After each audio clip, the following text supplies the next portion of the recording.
Hello and welcome to What the F*** Just Happened Today, your essential guide to the daily shock and awe in national politics. I'm Joe Amditis. Let's get to it. It's Monday, May 15th, 2023. Welcome to day 846. A man armed with a metal baseball bat attacked two staff members in Representative Gerry Connolly's district office in Virginia. The man entered the office and demanded to see the congressman, saying, "Where's Connolly?" He then grew agitated when he learned that Connolly was at a ribbon-cutting ceremony for a food bank in another part of Fairfax County. He then proceeded to attack two staff aides, smashed a glass conference room window, and broke several computers. He faces one count of felony aggravated malicious wounding and one count of malicious wounding.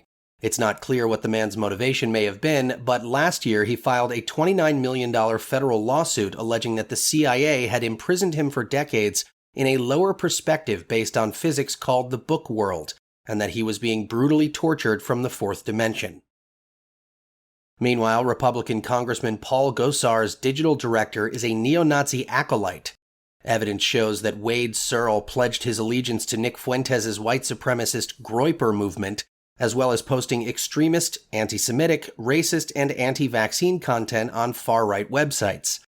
Searle's alleged involvement occurred before and after he started working in Gosar's office.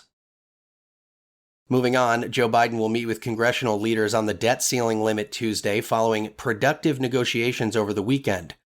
"I remain optimistic because I'm a congenital optimist," Biden said, despite time running out to strike a deal to avert a government default. Negotiations have centered on federal spending caps, clawing back unspent COVID-19 funds, speeding up the permitting process for energy projects, and stricter work requirements for social safety net programs.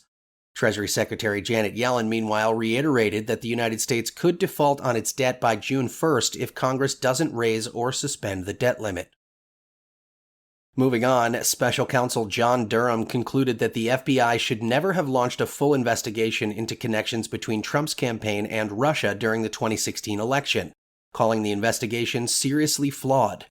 Durham accused investigators of causing severe reputational harm to the FBI, saying that agents discounted or willfully ignored material information that did not support the narrative of a collusive relationship between Trump and Russia.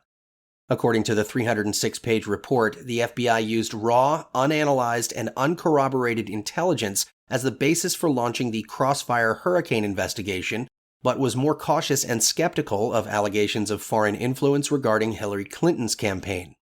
The FBI opened the Russia investigation after an Australian diplomat reported that Trump campaign advisor George Papadopoulos bragged to him about the Russian government possessing dirt on Clinton. Durham was tapped in 2019 by then-Attorney General Bill Barr to examine the origins and conduct of the investigation into whether Trump's 2016 campaign colluded with Russia. Durham, however, did not bring high-level indictments or uncover evidence of what Trump called the crime of the century. Instead, Durham charged 3 defendants during the 4-year investigation. 2 were acquitted, and the third pleaded guilty to avoid prison time. And finally, Florida Governor Ron DeSantis defunded diversity, equity, and inclusion programs at the state's colleges and universities, calling the programs a distraction from the core mission. The legislation restricts how gender and race are taught on campus and bans general education courses that distort significant historical events, teach identity politics, or are based on theories that systemic racism, sexism, oppression, or privilege are inherent in the institutions of the United States and were created to maintain social, political, or economic inequities. That's all for now. You can find the links and sources for all of these stories on the main website.